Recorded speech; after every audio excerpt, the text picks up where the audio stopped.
Today, we are pleased to present a virtual candidates forum with the 8 candidates for the 4 city council races in the November election. This event is being recorded and will be available for viewing by the public as a listing on the Chamber's website, the Chamber YouTube channel, and placed as a link in an email sent to the Chamber membership.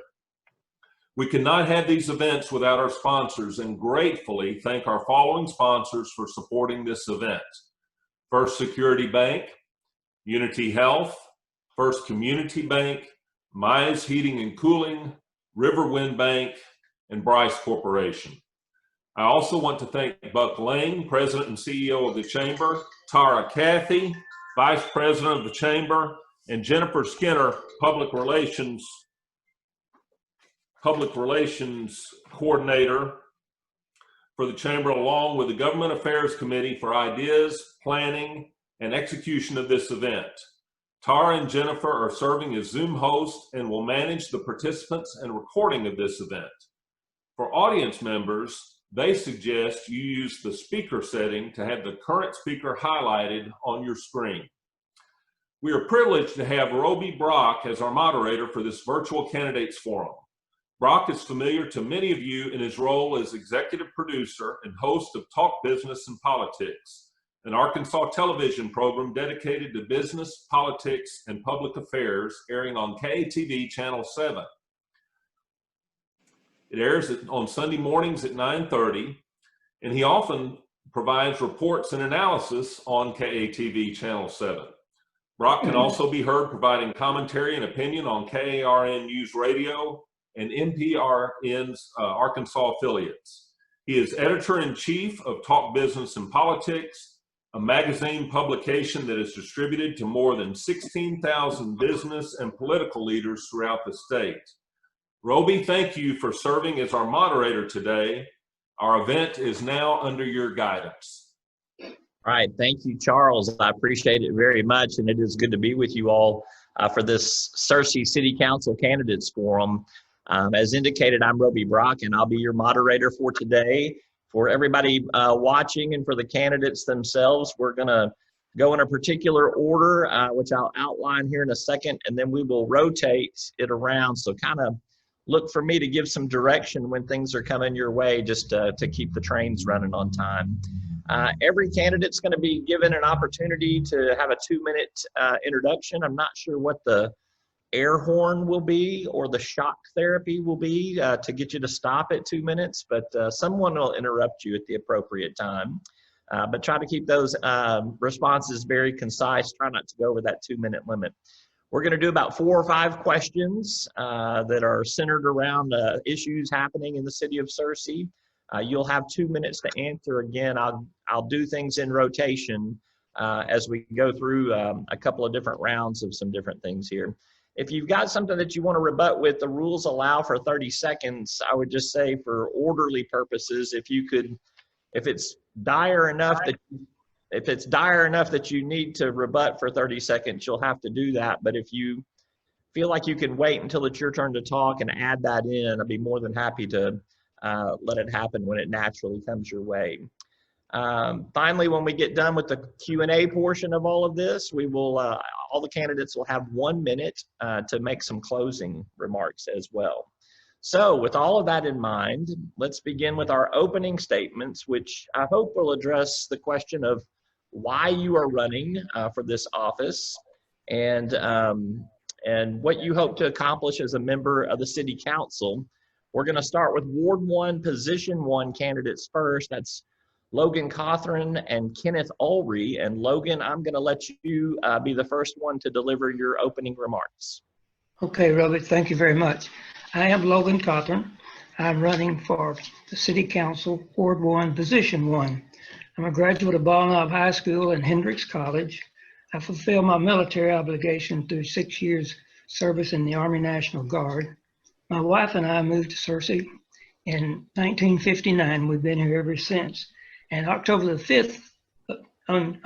5th, my wife and I will celebrate our 62nd wedding anniversary. And we have 3 adult children, and we're active in First United Methodist Church. I'd like to tell you a few things that I've done throughout the city. I owned and operated Cothran's Men's Store for 48 years in Searcy. My father instilled in me the importance of giving back to the community where you live. I've served in the Searcy Lions Club for 40 plus years and I'm a past president. I'm a member of the Searcy Chamber of Commerce and a past president. I have been a member for 10 years of the Searcy Public School Board. And presently, I'm serving on the White County Public Library Board, and I'm finishing my 10 years as a city councilman. And that's what I'm running on, is my record for this last 10 years as a councilman of the city of Searcy. I stand on my record of my voting record, the progress that's been made throughout the city of Searcy, and the accomplishments that have been made in Searcy. And that's what I stand for. I stand for progress for the city of Searcy. To me, the number one thing that we accomplished while I was in this past 10 years is we passed the 1 cent 8-year tax plan. That has been fantastic for the city of Searcy. And going forward, we're getting close to the end of that time. And in 2021, I feel that it's a must that we pass this or renew this sales tax. It won't be a new, just renew this. Time. All right, thank you, Logan. There you go. That's how you're going to get cut off, as you Good. see. That's good. All right. Kenneth, you are up next. Kenneth Ulrey. First of all, I'd just like to say thank you to the chamber and for our hosts for doing this. I know it's a commitment of time on everyone's part, and so we're all very appreciative of the work that you're doing to bring this to the people. I will start with, I'm a Searcy native. I was born right here in Searcy in what is now Unity Health, but it was White County Memorial Hospital back in the day. And I grew up here in Searcy. I remember playing baseball, Little League in Berry Hill Park. And so I've been here a long time. However, when I got interested in my career plans, I realized that I would have to go out of Searcy. I was interested in engineering, especially biomedical engineering. And at that time, Harding did not have an engineering program. And so I left to go to school out of state. I got a degree in electrical engineering and then went on to get a master's degree in biomedical engineering at the University of Virginia. I worked then for 5 years at St. Louis Children's Hospital doing research and working as a biomedical engineer, primarily looking at children with cerebral palsy.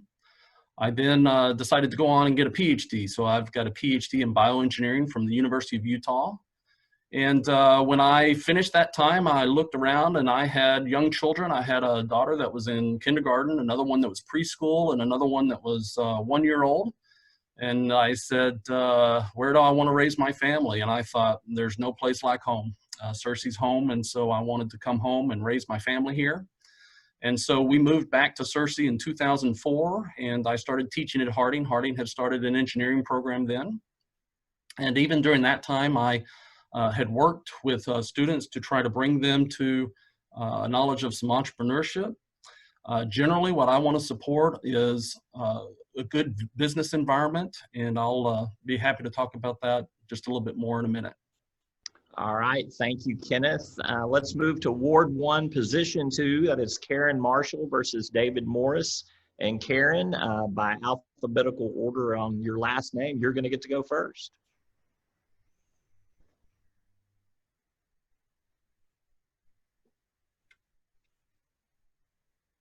Are you there, Karen? You're muted, Karen.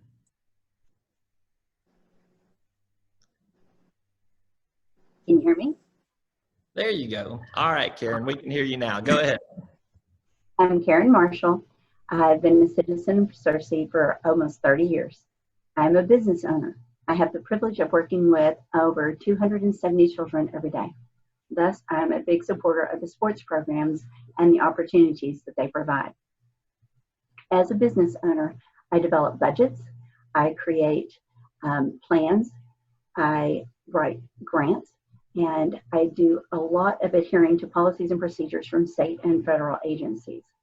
I believe that that government should be run like a business, that to get the most for our tax dollars, that we need to, as city leaders, work together with community members, put forth a a multifaceted improvement plan, not just something that patchworks over problems or puts a Band-Aid over problems, that truly makes improvements that are stellar.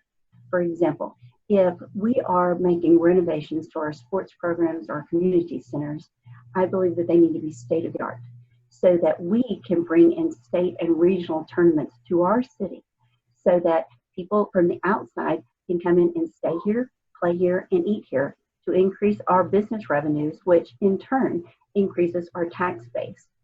With any improvements and endeavors, I believe that we need to make our money work for us.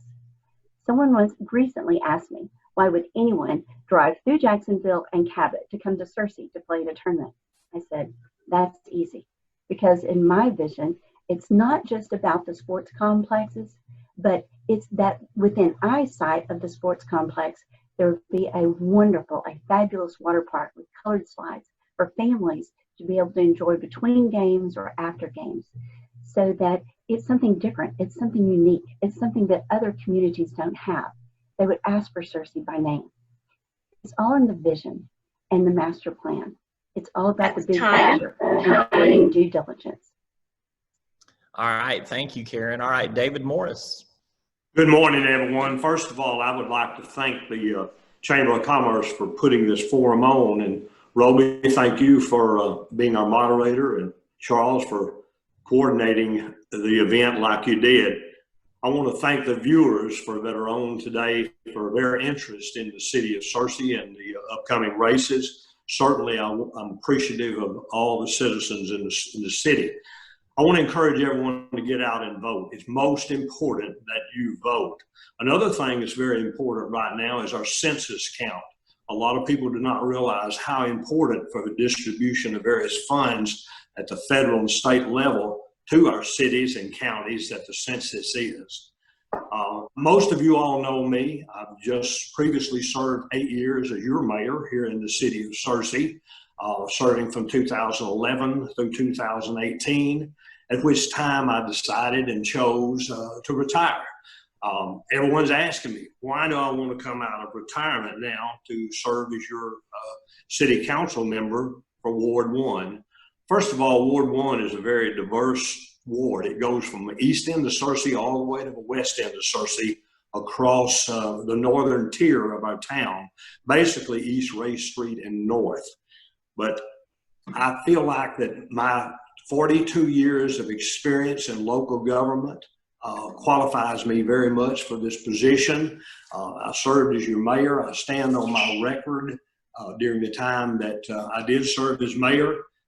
We brought about many improvements to our city in those 8 years period of time, and I want to thank the voters, the citizens of Searcy, for supporting the various issues and initiatives that were proposed by me and the city council and city administration during the time that I served for mayor. We completed the 8-year plan, or haven't completed it. We initiated the 8-year plan and all the brick and mortar facilities that were in it. Simply just want to say thank you. All right. Let's move to Ward 2, Position 1. This is Chris Howell versus Davis Threlkeld. And Chris, you're going to get to be first up to tell us why you're running, what you hope to accomplish as city council member. Thanks, Roby. My name is Chris Howell. I'm a Harding graduate, and when I played football in the mid-'90s, to kind of age myself. I moved to Fayetteville, to University of Arkansas School of Law, where I graduated and started to work at Walmart and Sam's Club in the real estate department. I currently work at B&B and BBL Oil Company. I'm a past board member of the Searcy Chamber of Commerce. I currently serve on the ADEQ Petroleum Trust Fund Advisory Committee. I was appointed there by Governor Asa Hutchinson. I'm a past chairman and president of the Arkansas Oil Marketers Association. I'm the current chair of the Searcy A&P Commission, and I'm currently serving as the Ward 2, Position 1 Searcy City Council representative, and would appreciate everyone's vote to have another term. My wife, Blakely, is a 5th grade teacher at Southwest Middle School, and I've got 2 sons, Bax and Payne, and they both attend Southwest Middle School. Couple of things. One thing that I'm proud of over this past term is what the A&P Commission has been able to do.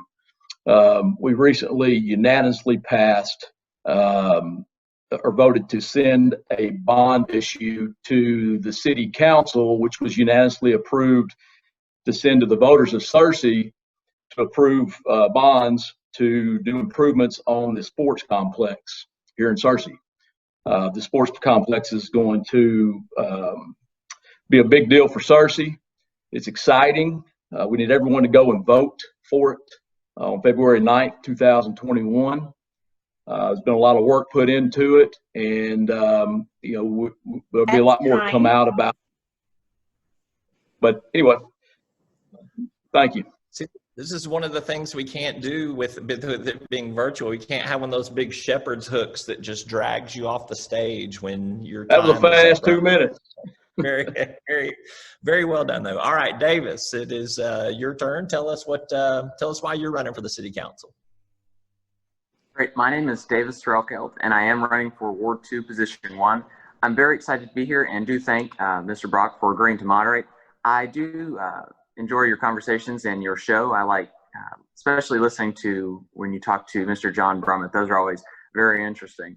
But I am a Searcy grad, and I did grow up here in Searcy, and I'm looking to give back to my community.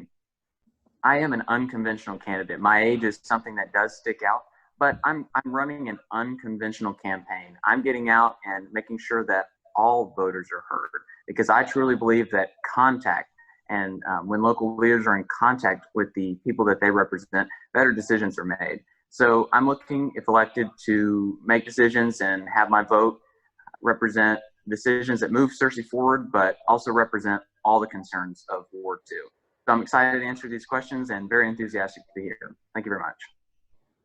All right, thank you, Davis. Let's move to Ward 3, Position 1. That is Tommy Centola versus Tanya Hale. And Tommy, you will be first. Let's hear your opening statement. Good morning, everyone. I'm Tommy Centola. My wife Peggy and I moved to Searcy 15 years ago following Hurricane Katrina. We chose Searcy because we love the small town feel.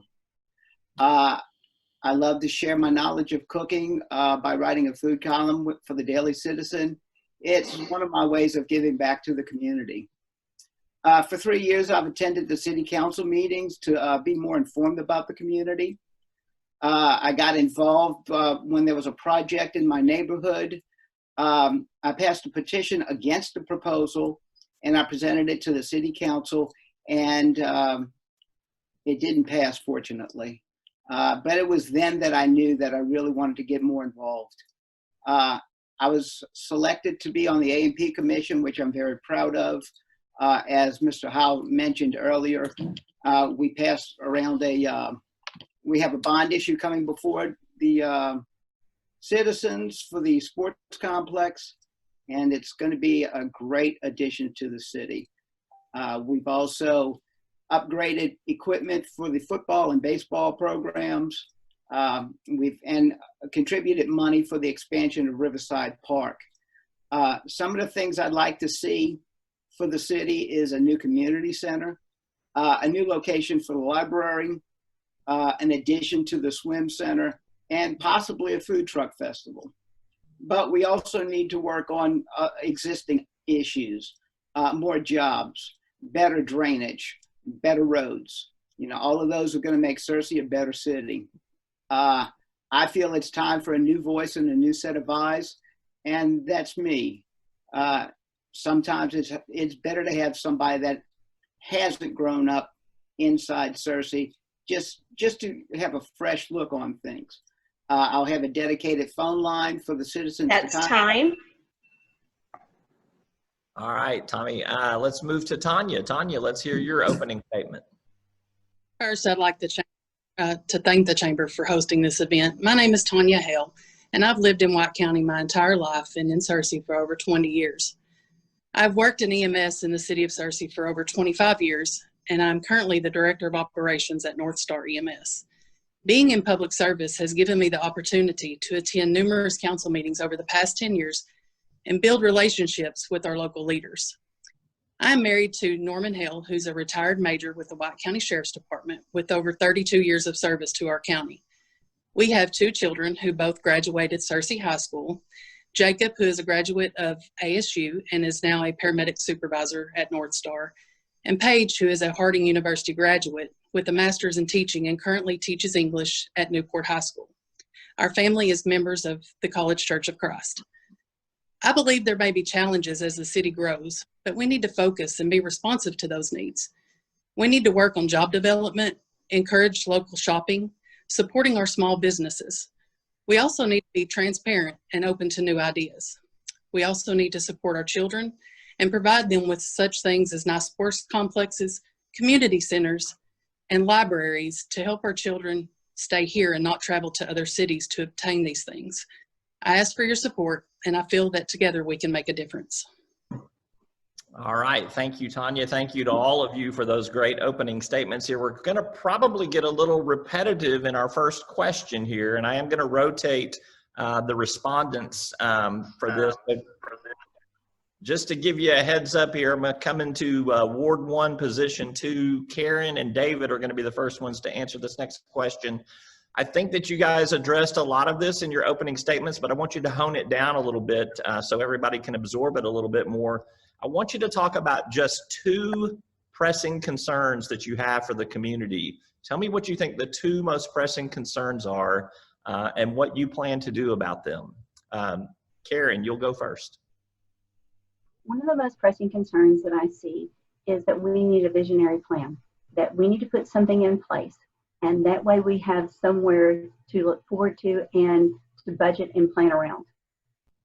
Everything that we do, I feel like we need to be looking at whatever endeavors we have. We need to make our tax dollars work for us, not just spending money, but spending money to work, let our money work harder for us. Whether it's in sports programs, whether it is in a new fire department that they're looking at locating north of town that has training facilities. The training facilities in themselves would bring in outside revenue as people from state and other local areas come into our city to stay and to learn. Same with the police department. They're looking at expanding their shooting range into a rifle range and bringing in outside trainings to our area. With everything we're doing, it's not just looking through a kaleidoscope, one little kaleidoscope. It's looking through the big picture and seeing how we can use what we're improving to turn around and bring revenue back to Searcy. That's one of the biggest things, and that permeates throughout all the programs, whether it be our fire, our police, whether it be our sports complexes, our tennis programs. There's a lot that we can do, but do it smart. All right, David Morris, let's hear your thoughts. 2 things maximum that you feel are the most pressing concerns for the city. This is a very good question, and obviously coming off of the 8-year plan, we're in the final throes of it right now. People cannot believe we're almost to the end of that, and that sales tax that was passed to fund the 8-year plan will end summer after next. So one of the most important things in my estimation is a continuation of that plan, whether it be called an 8-year plan, a 10-year plan, 15-year plan, or what I would prefer would be a permanent funding source to fund all necessary and needed improvements for the city of Searcy. As I said earlier, we did a lot with that and are continuing to use that money very wisely. The city council is good stewards of that 1 cent sales tax in addition to the half-cent sales tax that the city's had in existence since back in the 1990s. There's so many needs out there, but one thing I learned is serving as your mayor. Most everything I dealt with and the city council dealt with on a day-to-day basis could be cured and remedied by a large pot of money. Most everything was financially driven. So I feel like my experience with the budget process will help me tremendously to serve on the council. The things that Karen mentioned all are absolutely true. We need a new community center in Searcy. I went to high school functions in the existing community center, the library, expansion of the library for children, things of that nature, the sports complex, as we mentioned. Public safety is a big need. People do not realize under the existing budget of the city of Searcy, over 65% of the funds go for public safety, police, fire, and sanitation purposes, streets and road improvements, but mainly to create an environment here in Searcy where we bring in jobs, new jobs, retention of existing jobs, and create a good economy for our city. All right. Let's move to Ward 2, Position 1. Same question for Chris and for Davis. If you could narrow it down or keep it narrowed down to just 2 things that you think are most major in terms of pressing concerns for the city. Chris, I'll let you go first. Okay. Issue number 1 is the AMP bond issue that's coming up February the 9th. It's important for Searcy to invest in projects that are going to drive economic activity back into Searcy and bring more revenue back to the city. The ball fields is a project that will do that. My son plays travel ball, and we've been all over the state, and we've seen what it can do, and it will help Searcy thrive and help the local businesses thrive. And it is very important that bond issue passes. And by the way, no new taxes on that. That is current bond revenue that will be allocated to pay the bond. So you won't be paying any more than you're currently paying. I want to make that perfectly clear. Second issue is the 1 cent. David's right. The 1 cent was an 8-year plan. I would like to make it permanent. The reason is, on an 8-year, if the tax sunsets in 8 years, you have 8 years to pay for any projects that you decide to do with that money. A permanent 1 cent tax would allow you to do long-term projects, allow you to do multiple projects. And so in order for Searcy to continue to move forward, that 1 cent is imperative to passing. And so those are my 2 big issues, the AMP bonds and the 1 cent. All right. Thank you very much. All right, Davis, over to you. What are if you could narrow it down to just 2 of the most pressing concerns for the city of Searcy, please tell me and the potential voters that are watching out here what those 2 issues would be. Yes, I'd say the number 1 issue is revitalization and maintaining our current park system. Before we move on to park, I think we need to address and rehabilitate what we already have. You know, I've heard from numerous people that the bike trails need some maintenance. We could resurface all tennis courts in the city of Searcy for an estimate I've seen of around $300,000. That's an attainable fix that directly benefits the people that use our parks, live in close proximity to those. So first off, I'd say yes, we need to reinvest in the park system that we already have. Number 2 is that 1% sales tax. I'd say I'm going to contrast and say I am in support of actually putting that sunset clause on there. The citizens passed that originally with the intent that if we renewed it, we could look back at the 8 years of what the money's been spent on. And if we put a time limit on there, then in 8 years again, the citizens can say whether or not they believe the money's been justly appropriated and justly spent. So I'd definitely be in favor of, I think we've had plenty of advantages of having the tax, but if we put a clause on it to have it end sometime, definitely that serves as another check for the citizens and another point of input that they can do that. So I really, really believe those are the 2 main issues. All right. Thank you, Davis. Let's move to Ward 3, Position 1. Same question for these 2 candidates, Tommy and Tanya. Tommy, you will go first. What do you believe are the 2 most pressing concerns for the community? Well, on top of the 8-year continuance, I think the library is a big concern. The building is in horrible shape. I'm opposed to a $14 million 2-story, 40,000 square foot building. However, we need new facilities. It's something needs to be done, and we need to do it soon. And secondly, the Carmichael Center definitely needs to be replaced. We need something larger, something that can bring in basketball, volleyball tournaments, which will in turn bring in people from out of town, staying at our hotels, eating at our restaurants, shopping at our small businesses. It's a win-win situation for everybody. All right. Tanya, two most pressing concerns that you think are facing the city. I would have to say the bond and the 1 cent sales tax as well. The bond issue, my children played at the sports complex as well. And my husband and I actually volunteer coached at the sports complex when our children were smaller. I believe if we build it, they will come. I believe if we build the sports complex up, then we will be able to host these tournaments, which will, in fact, support the A&P, which will give money back to the city to help produce things nicer for our children at the sports complex. The 1 cent sales tax is not a new tax.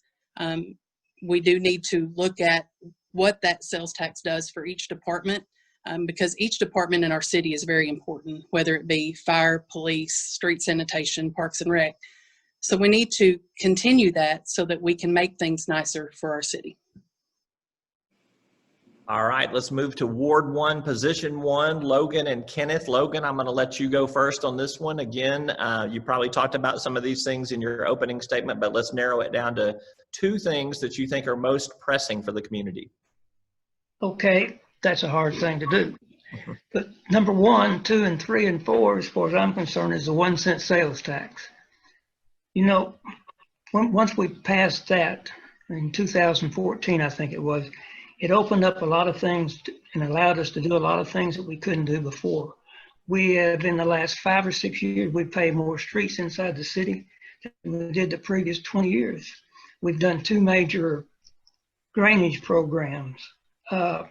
It's enabled us to buy new equipment in places that we've needed. And so to me, that's the number 1 pressing issue. We must pass that in 2021.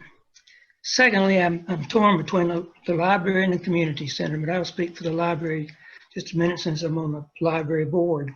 I think that we desperately need a new library. We're working toward that. We realized that we couldn't do the $13 million project, so we've stepped down some and we've got some new ideas, and I think that we can accomplish that, and I think we need a new library. All right, Kenneth, over to you. Same question that we've seen the other candidates field here. Top 2 pressing issues for the community.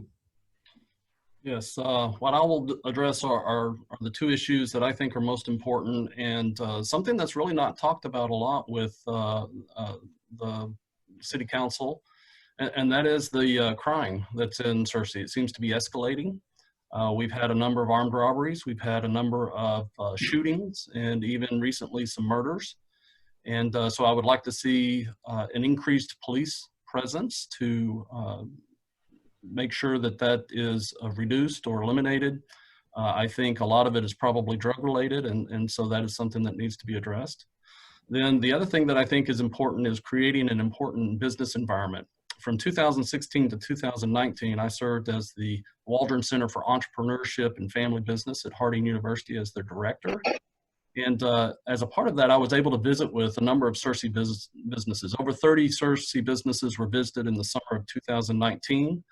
And through that process, I learned that what businesses are mostly concerned about here in Searcy is what I call the gotcha. I heard over and over again, they were afraid that somebody from the city, somebody from the state, or somebody from the federal government was going to come and say, you didn't fill out the right form, you don't have the right permit, you didn't get the right inspection done, you didn't withhold the right amount of tax. And so while taxes will bring us nice things for most of the cities in Searcy, it is a big concern for businesses. And you know, I'm going to hold up a headline from the February 7th edition of the Searcy Daily Citizen. We had some businesses that were unable to pay their A&P tax, and you know, the A&P Commission was talking about shutting those businesses down. So taxes are a double-edged sword, and I'd like to give the voters an opportunity to have a choice in whether they want to have those taxes or not, and not just approve them through the council, but have the citizens vote on it and implement what they want. Hey, Roby, can I respond to that, please? Yeah, I'll give you 30 seconds. Go ahead. The A&P tax is a pass-through. The businesses don't pay that. They only collect it. So to say that the A&P was going to shut people down because they couldn't pay their taxes is not accurate, and I just wanted to point that out. Thank you. All right, fair point. And I would like to rebut the rebuttal. Go for it. 30 seconds. The taxes are collected, but they are collected on increased prices of goods at those establishments. And so if you are a struggling business and you have to collect additional money, that comes down to the bottom line for the consumer, and the consumer very well may not purchase your goods and services when they are charged that tax. All right, let's consider the philosophies on that has been put out there. Let's move to our next question, and we're going to rotate things around and mix it up a little bit. We're going to start with Ward 2, Position 1, but I'm going to reverse the order. So Davis, you're going to go first, and Chris will go second, and then we'll work our way through the rotation. Recent census estimates indicate that the city's population growth has been slowing down. We've seen some double-digit growth in previous decades. Searcy's kind of on track to grow by maybe about 4%, a little under 4% at the end of this decade. What can the city do to reverse this trend? Davis? That's a great question. And I do believe that Searcy needs a path forward. You know, the famous quote is that Searcy's where thousands live and millions wish they lived. But in order to keep the community going and keep it as a place and an attractive city to live, we need to maintain what we already have. You know, like I said, the park systems need to be revitalized. We need to encourage small businesses that can be unique to Searcy and offer not just the citizens of Searcy, but the surrounding area. We need to offer incentives for people to come in from the county and instead of maybe going to Jonesboro or Little Rock, shop here in Searcy. So going forward, I think we need to maintain the facilities that we have and maintain the uniqueness that Searcy is as a community, but also inspire that growth through encouraging businesses to move here.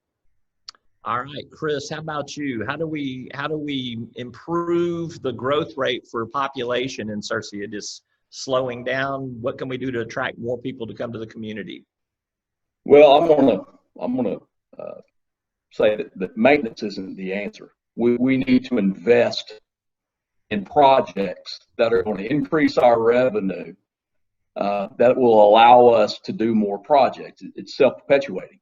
As we take the A&P bond issue that will pay for upgraded facilities where we can host tournaments and bring people from outside of Searcy into Searcy to spend money, which increases our tax revenue, which allows us to do new projects.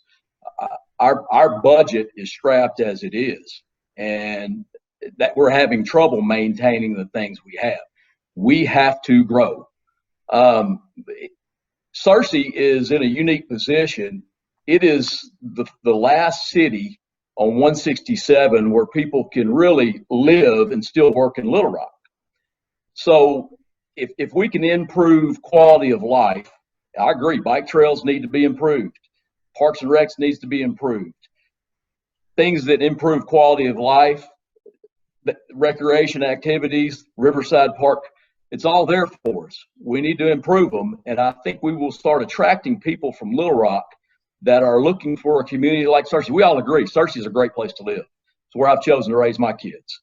And we just need to keep investing in projects that are going to return revenue so we can invest in more projects to improve, to keep moving Searcy forward. I like to respond. Sure, go ahead. 30 seconds, Davis. All right, you said we are strapped as it is. And if we pass these new revenues, we're going to create a disincentive to live here. The A&P tax was promoted as a tourism tax, but it is a tax on the citizens that currently live here. You know, you said we're strapped and we're spread thin as it is. We don't need to be expanding when we can't even upkeep the facilities that we already have. We need to create and maintain the facilities that have made it a unique place to live. Time. Want to. Chris, I'll let you go ahead and respond to that. You've got 30 seconds. Yeah, and that's what the A&P bond issue is about. It's investing in it's taking revenue that's already being brought into A&P, and it's allocating it to our resources and improving those facilities. The 1 cent, some of that money is being used in our current budget. If the 1 cent is not renewed, then we are going to be in trouble. And Davis had mentioned a sunset. When you sunset a tax, you limit what you can do with it. Yeah. All right. Let's hear some other voices on this. Let's move to Ward 3, Position 1. I'm going to reverse order here too. So Tanya, you're going to get to go first on this. Let's talk about what can we do to, I guess, promote more population growth in the city of Searcy. I think we need to focus on job development. We need to encourage the local shopping, support our local businesses, support our children with the community centers, the libraries, the sports complex. As I stated earlier, if we build it, they will come. It's kind of like buying a house. If you look at the house and you like what you see, then you're going to buy it. Maybe we can entice these people that our city is where they want to be by encouraging these. All right, Tommy, how about you? Well, I think with the bond issue for the sports complex and the expansion of Riverside Park will make Searcy more attractive to businesses. It will make it more attractive to residents. It's something that I think will help bring and help expand our base. I think those two things are really going to help, and that will also help support our small businesses as well. All right, let's move to Ward 1, Position 1. Again, we're going to go reverse order here. So Kenneth, I'm going to give you first ups on this one. Logan, you'll go second. Again, the census estimates kind of indicate that growth, the growth rate in Searcy is slowing down from where it was 10 years ago. What can we do to change that? Absolutely. I think I have a slightly different view to most of the candidates here today. And what I think is important is to look to the long term. So building better facilities and things that draw people in, I'm certainly not opposed to those things. Those are good things to have. But at the same time, we need to encourage an environment where small businesses can get started. Those small businesses can grow into larger businesses and employ more people. And to do that, in large respect, is to create an environment that's low in taxes and has city facilities, city opportunities to help small businesses develop. So one of the things I'm for is something of a business incubator, possibly an accelerator, that would also have makerspace abilities so that people can come in and develop new products. In my job here at Harding, where I am teaching engineering, we have a number of students that would be ideal for starting new businesses in high-tech fields that would have long-term growth potential. And I think that the university recruits some 1,000 new people to Searcy every day or every year. And, recruiting some of those to be able to start their own businesses, as well as the citizens of Searcy through an incubation center, would be a fantastic thing in my view. It would grow the city's population. All right, I was be impressed if there's 1,000 people a day coming to Searcy. That would be super impressive. Logan, how about you? How do we ramp up the city's the growth rate? I think that one thing we can improve our amenities that are offered to the people that come to Searcy. They've talked about the parks and the various things. I think the library would help do this. I think a nice community center would do this. And I think that we need to invest more money in economic development. I believe that we need to try to have some sites prepared that if somebody's wanting to locate in Searcy, we've got a place that we can say, here, this is ready to go. And so I think that those things would help. I also think it would be good, it is good if you promote small businesses, shop at home. I know I was a small business for 48 years. It gets tough sometimes, but I think it can be done if we just promote shopping at home. All right, and let's go to Ward 1. Could I make a comment on Mr. Cawthorn's statement? Sure, go ahead. So everybody is for shopping locally and supporting their small businesses, and I certainly applaud that. I'm in complete agreement with that respect. But at the same time, we have to, as long as anybody in Searcy is still buying from Amazon.com and buying things from out of the location, we have to be able to sell things outside of our local environment as well. And so that's why I'm for high-tech businesses that can get started and have the international sales. All right, thanks for that clarification. All right, Ward 1, Position 2, we're going to go in reverse order on this one from where we've been. And so, David, what would you do to accelerate the city's population growth? Well, I think everyone has mentioned some very good issues. Obviously, invest in a family-friendly environment. This is a family community, as you all know.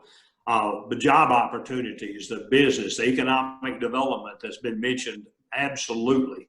The quality of life issues that have been mentioned, promotion of them, let people outside know what kind of quality of life issues we have here in Searcy.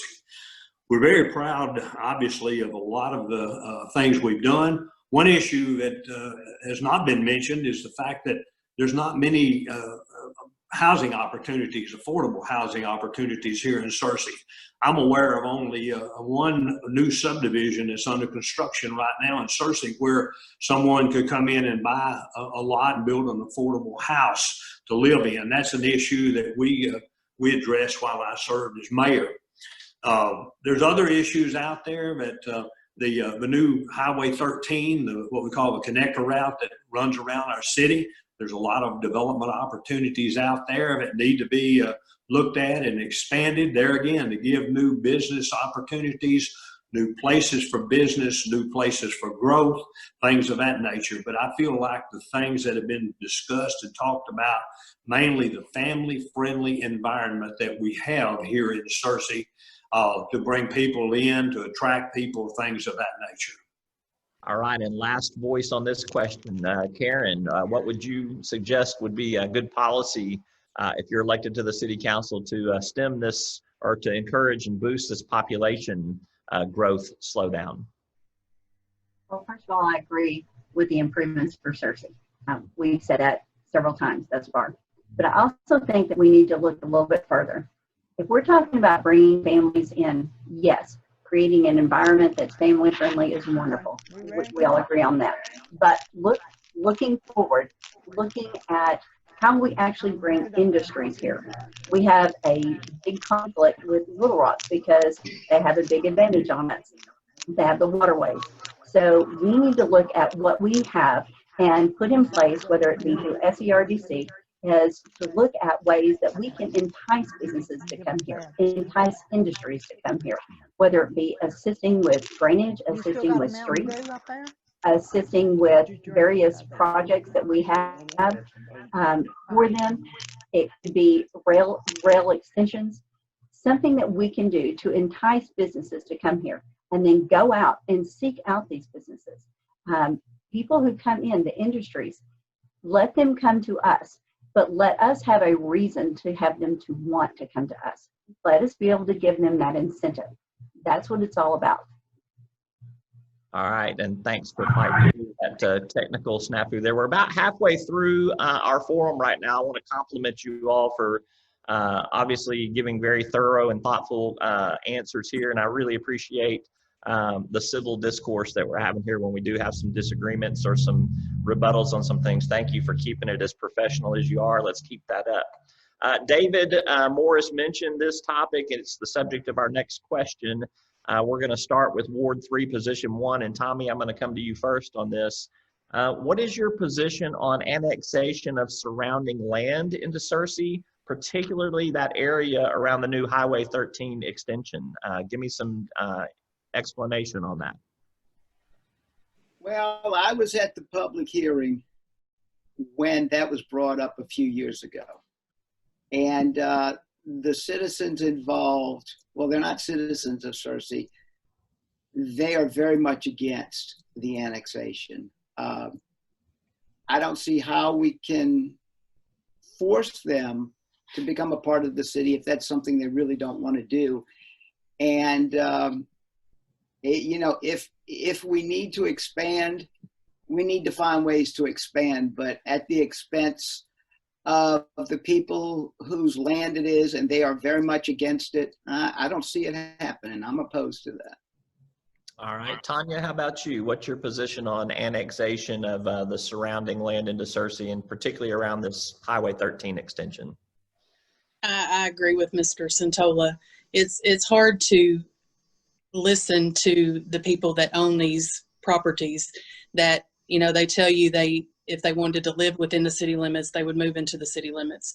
Those people shop local, they spend their money in our city. So we need to listen to their voices and try to adjust to that so that we are not forcing them to be in the city. All right, Logan, how about you? Ward 1, Position 1. Logan? I think that's a tough question, but I think that we need to listen to those citizens, or those non-citizens actually, and to listen to their reasons why they don't want to come in. I would like to see part of this annexed, but I would like to see a voluntary annexation and not demand that they do it. All right, how about you, Kenneth? So I would not be for it either. I think that the people that live in that area definitely do not want it. My understanding is the reason it was primarily considered was to get the population number up to a certain value above 25,000, such that it would increase economic development. As director of the Waldron Center, I had also had opportunity to conduct a survey with student workers for businesses that had won SBIR, STTR grants. Not one of them said the city was important. What almost all of them said was having a close connection to a university was key to their being successful in a high-tech business. I think that instead of trying to annex people and force them into our city, we can grow our city by having a stronger connection to the university and really encouraging our graduates to stay here in Searcy. Okay, let's move to Ward 1, Position 1. And Karen, I'm going to let you go first on this one. I believe that we need to take a little bit more expansive look. When we're looking at annexation, we're not just talking about people's wishes. We're also looking at the cost that the city is going to incur, whether it's going to be cost of new drainage, whether it's going to be the cost of water, the trash, the sanitation that goes with that, the fire that goes with that. To maintain our ISO 1 ratings, we have to have fire stations within X amount of distance. I think all that plays a part in whether we choose to annex people or not into our city.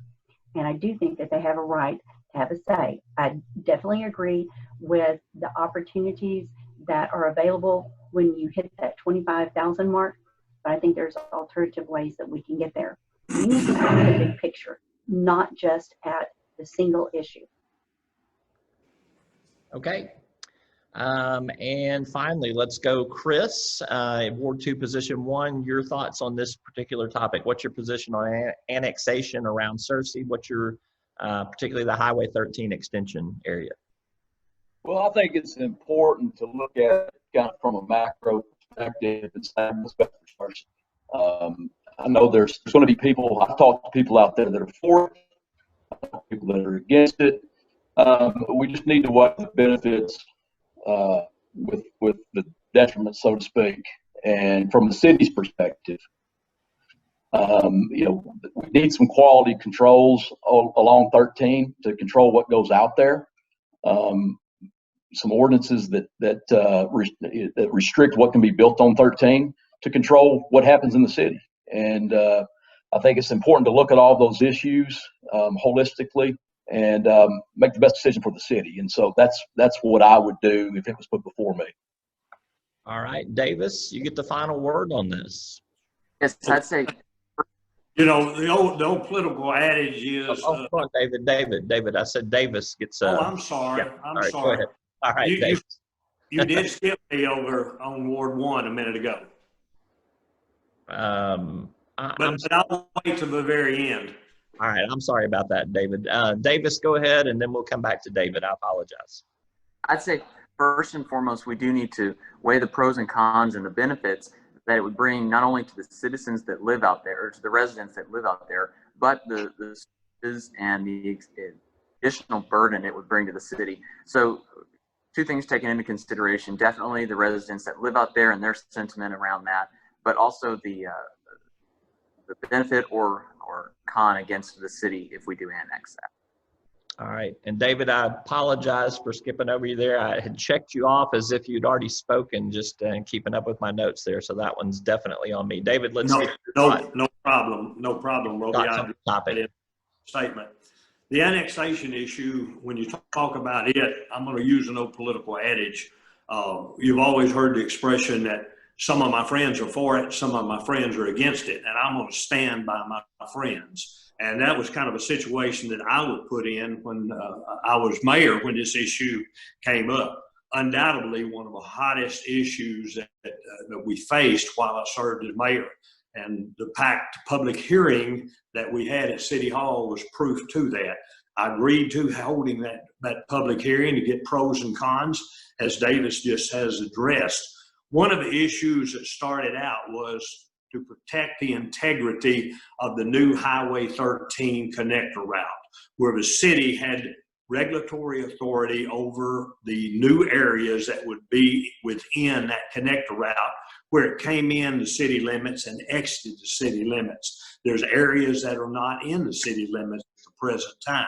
That was the main issue. Then, as I think it was Kenneth had addressed the 25,000 population barrier that was brought about by some of our economic development leaders here in town. Those were all issues that drove the discussion about the annexation issue. It is a very emotional issue, and as everyone has stated, there's pros, there's cons, things of that nature. Where I live, out on Holmes Road in the northwest part of the city, in Ward 1, we were annexed in 1970. So I certainly understand the issues there and the feelings people have. But one thing that needs to be pointed out but has not is it would be a strain on the existing revenues of the city of Searcy, because there would be a little bit additional property tax come in. But most of those people that live in the outlying areas still shop and spend their money in the city limits of Searcy. So we're garnering the sales revenue. Okay. All right. Very much of a strain on the city.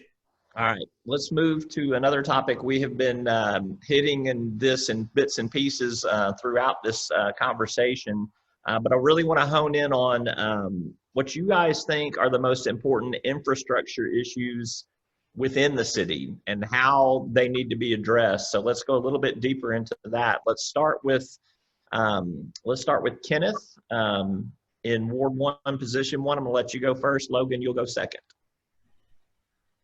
Well, again, I think regarding infrastructure, we need to do things that invest for the long-term future.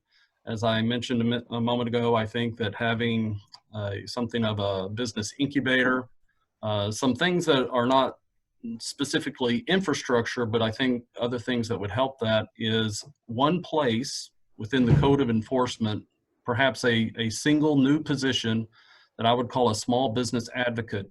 And one of the things that I have heard from our small businesses is that there's regulations, there's laws, there's rules all over the place. It's very difficult to go to a one-stop shop and make sure that you have appropriately complied with all permits, taxes, fees, etc. And so I think doing something like that would actually help our economic situation quite a bit, to have one person within the code of enforcement who does not enforce the law at all. They are simply a small business advocate that can say, this is what the city requires. This is what the ordinance say. These are the ordinances that are enforced. I think we've got a number of ordinances that are obsolete and that no longer enforced. But our small business and potential small business owners, they don't know what those ordinances are and which ones are enforced and which ones aren't. And so we need someone that can help our small businesses out. Once we've grown the economic base through having better economic development through our small businesses, both current existing mom and pops, but also small businesses that are technology oriented, that have growth potential, we'll be able to do many more other infrastructure things with roads and parks and these types of things. But I think we really need to focus on developing the right economic environment for our small businesses first. Okay. Logan, how about you? What do you feel is the most important infrastructure issues facing the city?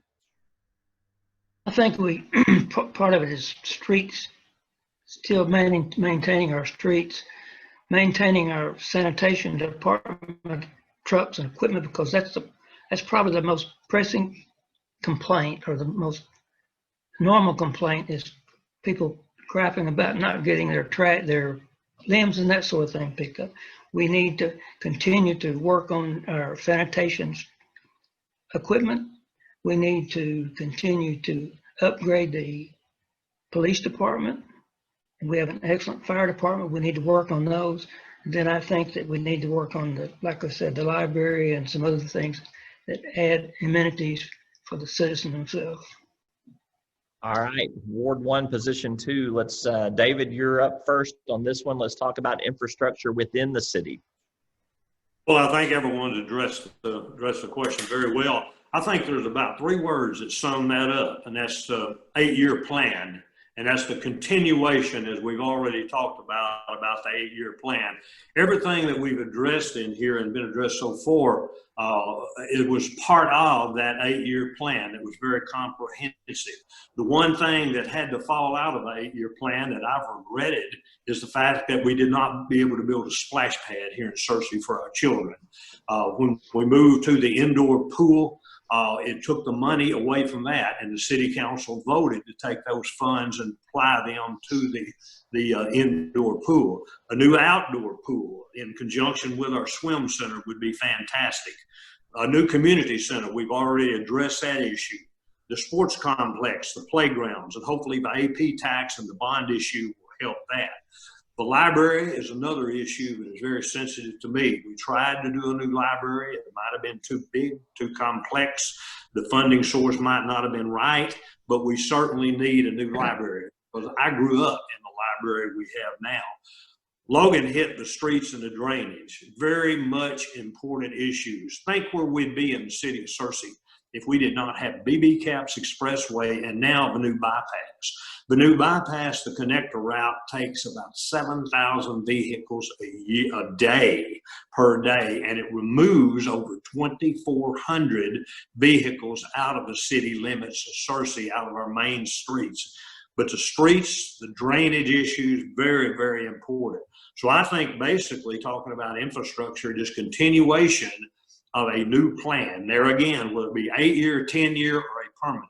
I'm very supportive of a permanent tax, like Chris has already mentioned. We could do bond issues, things of that nature that will carry us well into the future for future growth of our infrastructure. That's time. All right, Karen, infrastructure question to you, unless you want me to skip over you like I did David and, come back later. I'm kidding. No. Karen, you're up. I'm very much obviously in favor of the improvements for the city, whether it be the complexes, the tennis courts, definitely a community center that can host multiple, whether it be basketball or volleyball tournaments. Also looking at the library, but looking from a different angle with the library. Knowing that the police are looking at in the future having a different police station, knowing that the fire station they're looking for a different fire station north of town by the training towers. That can be a training facility. Looking at alternatives and thinking outside the box, not just building new on all things, but if we are building a new police station, then why not look at our existing police station to refurbish and put in a library there? It's 2-story. The upstairs floors have great training rooms that can be utilized for computers, which is one of the big pulls that they say that we're needing now in our library. But I think we need to continue to look at not just that, but looking forward to what we're going to be needing for businesses, just like what he was talking about. If we're trying to get for the new startup companies or industries, major industries to come, we need to put those plans in place as well. It's not just the 8-year tax, but it's putting everything and let community members come together and say, this is our needs, these are our priorities, and put those down, and then see what we can do to move forward with those. All right, thank you. All right, let's move to Davis and to Chris here. Davis, you first. What do you feel is the most important infrastructure facing the city? What do you plan to do about it? Yeah, I'd say the most important issue is what I've overwhelmingly heard in my discussion with the constituents over the past 6 months. And it is the number one issue that they almost always talk about is drainage of our streets. Yes, the new tax has allowed for more aggressive paving projects, but I feel at the same time, drainage and new projects need to address how our streets are, our public good of a street. Safety is very important for our city. I think we live in a very unique community, but safety on our roads at night when it's dark need to be important. And that's what I've heard is that they'd like drainage addressed in the future. All right, Chris, how about you? Yeah, I'd like to kind of add on to what David is saying. Drainage is important. Libraries are important. All of these things that everybody's mentioned are important. What I'd like to focus on is how we're going to pay for it. Because at the end of the day, we can do whatever we want. Libraries are important. On is how we're going to pay for it. Because the 1 cent that's in place now, I propose or am a proponent of making it permanent. Because when you sunset a tax, you really limit what you can do with it. Because everything that you do has to be paid for before that sunset. For instance, currently our 8-year plan, the swimming pool, I mean, it's got to be paid for before the 8 years is up. Any project that we do has to be paid for. If we make it permanent, limitless as far as ideas that we can do with that money, and all these projects that everyone's talking about will be on the table for improvements with that 1 cent permanent tax. So my answer is all the things everyone's talking about, but as far as paying for it, we need the 1 cent permanent. Thank you. All right. Tanya and Tommy, let's come to you. And Tanya, I'll let you go first on this one. Let's talk about infrastructure and what you think are the most important issues facing the city of Searcy in this respect. I'm going to kind of echo what Mr. Howell said. I think the continuation of the sales tax is very important. Each of our local city departments, the fire, police, street and sanitation, they're all important. So for us to continue and advance in those positions, that sales tax is very important. So I feel like that, as Mr. Howell stated, that needs to be a permanent tax, because if it's not, then we have to back rebudget and then make a budget around what revenue that we don't have. So if that sales tax is continued, then we're able to help each department and progress. Progression is the key. All right, Tommy, how about you? Well, everybody's raised great points, and I was going to hit on a bunch of them, but instead of doing that, I mean, the 8% tax, I mean, the 8-year 1% tax, it must be continued. And one thing I'd like to see that used for is a stronger police presence. When I first moved here, crime wasn't heard of in Searcy. And lately, I believe Ken mentioned this, robberies, murders in Searcy, it's just something that wasn't heard of 15 years ago. I would like to see part of that 1% tax towards strengthening and putting more police officers on the street for a better presence and for a safer Searcy. All right, let's move on to another question here, and I'm going to serve you up a real softball for all of you this one, because I want to hear, I think one of the things that frustrates me about politics in this day and age is just how cutthroat it can be, and how turned off people are about politics. All of you are offering yourself for public service here, and I just want to hear a little bit about what you guys have been doing over your lifetime or your time in Searcy in terms of volunteering and giving to the city, and just how much the city means to you. So if you could all kind of speak to just from the heart about your passion for the city of Searcy, and again, just what it is that you've been doing that you feel like qualifies you to continue your service. Karen, we will start with you, and David, you will follow her. Well, as an instructor for the early childhood program at ASU Searcy, I've hosted numerous state conferences here in Searcy. that is something near and dear to my heart, continuation, and it has to do with the children. Also near and dear to my heart is the Humane Society. I am a staunch supporter of the Humane Society and have, whether it be barking in the park or just helping fund different programs out there, they're very important to me. But this city and working with Summer in the City years ago, whether it be the Oak Ridge Boys or the Beach Boys, bringing in just something to bring in tourism to Searcy, bring people to Searcy and help increase revenues in Searcy. Doesn't matter if it's helping coach at the baseball fields or being sponsors of baseball and softball programs. When it's about the children, we're there. Doesn't matter what it is. If it was getting out the vote for the last 8 years, we not only put out our money to help get the 8-year tax passed, we did radio ads. We had children go out and they did signs and postage and stuff for that. We did programs where we had to get out and vote through the children and to help them learn what it's about. It's about giving back to the community. It's about our military and our police. And we are teaching that all the time with our kids. They just, every 4th of July, they do that for our military, and they send big care packages overseas to our military, to our fire and police. They're always giving back to them. They just did a campaign again around the 4th of July where they went back when they saw all the things that were happening in our country with our police and just wanted to take them to lunch. But since COVID hit, they couldn't.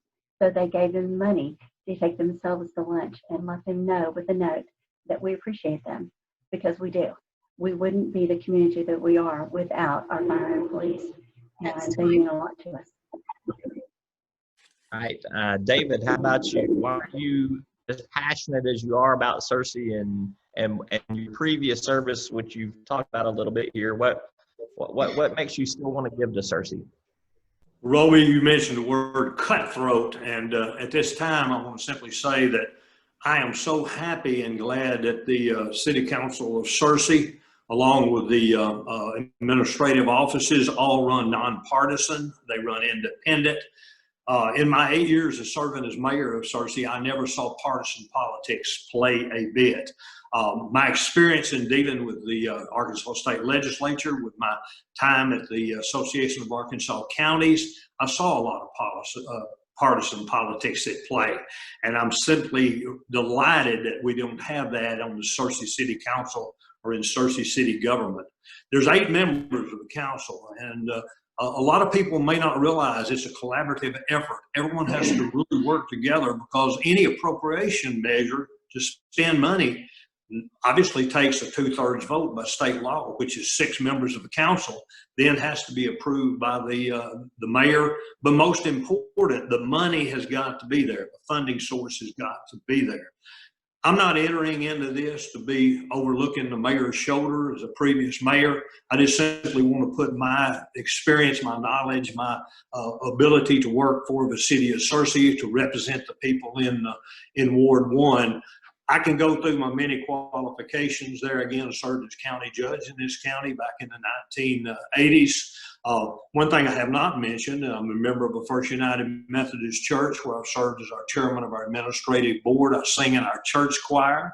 I sing bass, but I also help with the mission machine. You've all seen the green van running around here in town that helps feed the homeless community in our community. I'm a cook that cooks for that. So just a little bit of things that I do volunteering back for our community. I could give you the various boards I've served on, commissions I've served on. Recently served as the chairman of Arkansas Public Employees Retirement. You cut me off. Okay, thank you. All right, Chris and Davis. Chris, we'll go to you first. Just why are you as passionate about Searcy as you are? Well, I am passionate about Searcy, and it's not lost on me the shoulders that we all stand on of the men and women that came before us that got Searcy to where it is today. Searcy is a great town. I want to see Searcy improve. I was taught to leave things better than you found it. And I spend a lot of time with the city council, with A&P, just trying to work with others. I work with other council members, work with other A&P commissioners to find ways and to be proactive into just moving this ball forward. And I think that based on my record, I've done that. And I hope to continue to do that. You know, I've got 2 small boys, and they may or may not decide to live in Searcy, but I want them to have the opportunity. And in order to do that, we've got to create that opportunity. And I'm just so thankful that I live here. My wife loves it here. She grew up here. You know, just continue to try to move it forward. Thank you. All right. Davis, how about you? Tell me how you've been serving in Searcy and why you feel passionate about Searcy. Yes, I did grow up here in Searcy, and I know Searcy is a unique town and it's just a wonderful place to live. And that's why I have chosen to work here and pursue my degree further at Harding at the same time. So you said passion. I'm passionate about connecting. Chris said something about he's been working with the council and working with the A&P Commission, but I'm excited to connect and extend the conversation back to the voters, back from where the power of the council and the local government drives. We need to reorient the conversation to addressing the needs of the citizens. And I'm excited that during this campaign, I've had the opportunity to reach out and contact with all citizens of Ward 2 and really hear the issues. So I'm excited. I love our town and very grateful. Thank you. All right, Tommy and Tanya. Tommy, I'll let you go first on this same subject. Okay. I'm in a fairly unique position as I'm not an Arkansas local. I'm a transplant. I chose Searcy over other areas because my wife and I really fell in love with it. I started getting involved. My food column for the Daily Citizen it's a joy. If I can help one person prepare a meal for their family, it's worth the time that I spent. I started getting involved in the city 3 years ago with the proposed development in my neighborhood. It gave me a chance to meet the neighbors and the neighboring neighborhoods. It got me involved in the city government as to, city council meetings and how they work. And I'm taking that ball and I'm moving to the next level. A&P Commission has been it's been a very good year for us. And we have a lot more to do for the city. But that's not all I want to do. I want to do more. And, the city council is a good way to give back to the citizens in the community. All right, thank you for that. Tanya, how about you? Where does this passion for Searcy come from in terms of where you're centered, and tell me what you have done in terms of volunteer and service prior to this run here for the city council? So my entire family is public service. As I mentioned earlier, my husband's a retired major from the Sheriff's Department. My son is a paramedic and my daughter's a teacher, and I'm a paramedic and a director at North Star. So being in public service, I want to give back to the community that I serve. I'm currently on the Searcy Rotary. I've been involved with Special Olympics. I've been involved with Christmas for Kids. I'm currently the Arkansas EMT Association president, which has about 5,000 members. I feel like being in public service, I've learned a lot about this city, and I want to be able to give even more back. I want promotion. I want job development, economic development. I'd like to see this city grow. Having lived here in my entire life, I feel like I have seen things as far as when we were, back when our children was playing ball and we were volunteer coaching. There's a lot of things that I've seen throughout the years, and I just want to give back, not just in public service, but back to the city by being on the council. All right, and Logan and Kenneth. Logan. Really, when we first came to Searcy, I was 22 years old. My wife was 19 when we bought the store. And Searcy, Arkansas took us in, 2 kids. They supported my business. They helped me raise my children. We were involved in a Little League, all sorts of things that we did in the community. First United Methodist Church also helped in the raising of my family. And there's no other place I can think of that I'd rather live than Searcy. And I've already told you some of the things that I've done. I've served in the Lions Club for years. We bought many, many pair of glasses. I've working with the Library Association, doing many things. One of the things that I'm most proud of is that our first time at this church, we have a discretionary fund, and we help pay for people that come in and they can't pay their light bill or water bill or gas bill. We help them with this. And then as David said, we have the homeless program where we feed the homeless 2 nights a week. So I've done many things on this, but I'll tell you one of the things I did one of the main reasons I ran for the city council was when I ran, Searcy was in the paper too many times for the wrong reason. And we had too many votes where it was a 5-3. We had a split council. They didn't like, some of them didn't like the mayor, they didn't get along. And I said, we need to change this. And so I ran. And I think since then we have really changed the atmosphere of the council, and we get along, we like each other. And if we disagree, we disagree in love. All right, Kenneth, you get the last word on this topic. Okay. So I've had lots of opportunity to be here in Searcy. When my children were young, I coached my son in baseball and soccer. Two of my daughters, I coached them in soccer. And so I've been out to the fields, and I know what the situation is. And I've enjoyed that. I've enjoyed not only working with my own children, but with kids from the community and getting to know some other people through those methods. A lot of the work that I currently do is related to my work at Harding University. My wife and I, we are members at College Church of Christ here in Searcy.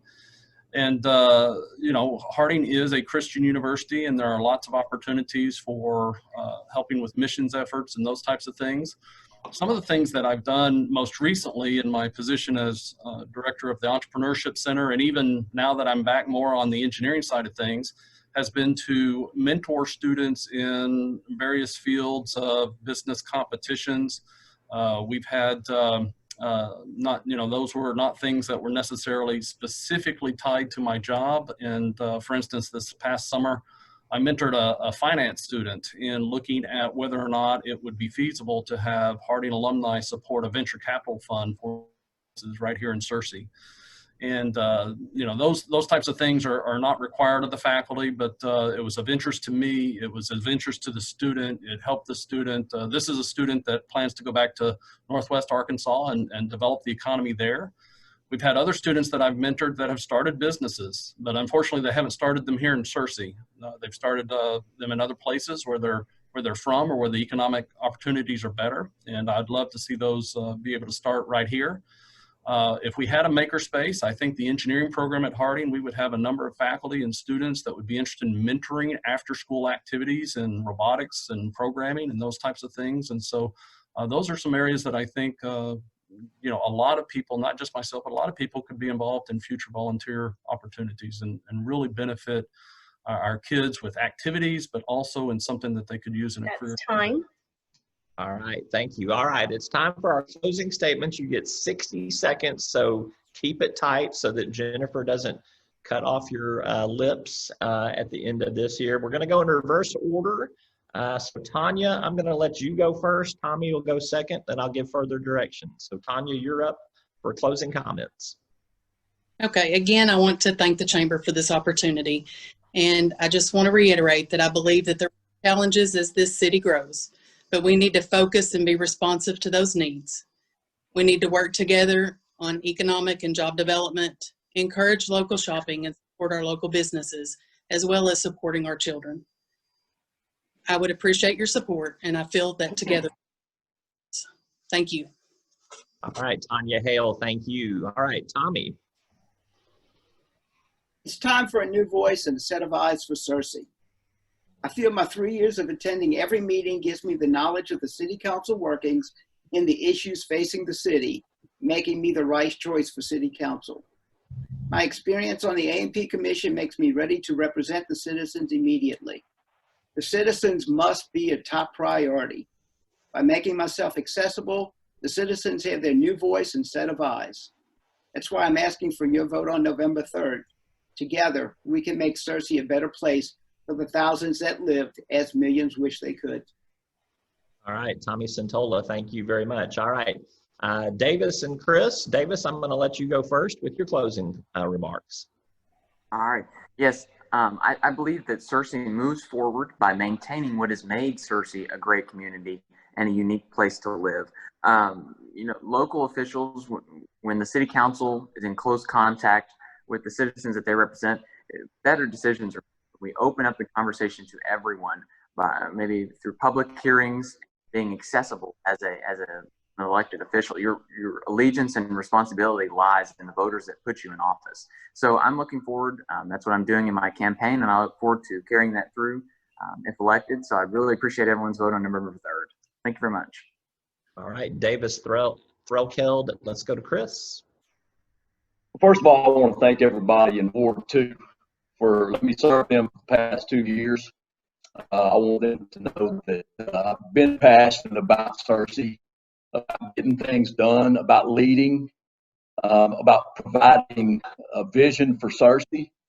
And I feel like I've done that. I think that's what this job requires, is someone that's willing to take the bull by the horns and make things happen. And, before this last council, we did not have an A&P commission, and now we do. And now we have things happening through the A&P commission, quite a few things. I think it's very important that the 1 cent passes. Searcy's on the cusp of some really big things. And this election is very important that you elect people that are willing to step out there and say, this is the way forward. This is the way we move forward, Searcy. And are willing to take risk and do what has to be done to get us there. That's time. Thank you. All right, Chris Howell, thank you very much. To Ward 1, Position 2, David and Karen. David, I'm going to let you close first. Hey, thank you, Roby. Roby, thank you for moderating. You've done a fantastic job. And I want to also thank the Chamber for sponsoring this event. Again, this is an issue very important to the city. Experience does count. And as I've already stated, I have the experience. I can step in on day one to be a good council member to represent the people in Ward 1. And I want to thank the people all over the city that are listening today and will be listening for the support they gave me while I served as mayor. I run on my proven record, my record of experience, my professionalism over the years, my professional leadership, and would just simply like to ask the people of Ward 1 to support me in this election and vote for me on November the 3rd, or early voting begins. And I want to point this out. Early voting is going to be different locations this year. It's going to be at the Carmichael Community Center, but also the new Cooperative Extension Center building.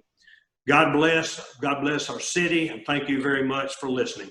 All right, David Morris, thank you. Karen? I'm not a career politician. I'm a business owner. I know what it takes to run a business and to keep quality staff. I know what it takes to look toward the future and to make plans accordingly. I do believe that government should be run more like a business. I believe that we need to think outside the box and look at different funding streams and revenue sources to make improvements that are going to continue to give back to the city. We as city leaders should be good stewards of our taxpayers' money, and we need to make our tax dollars work smarter, not harder. Searcy is a wonderful Christian community, and it's a great place to raise a family, but it can be more. You have to have the vision, and I have the vision and the drive to get the job done, and I would greatly appreciate your support. Thank you.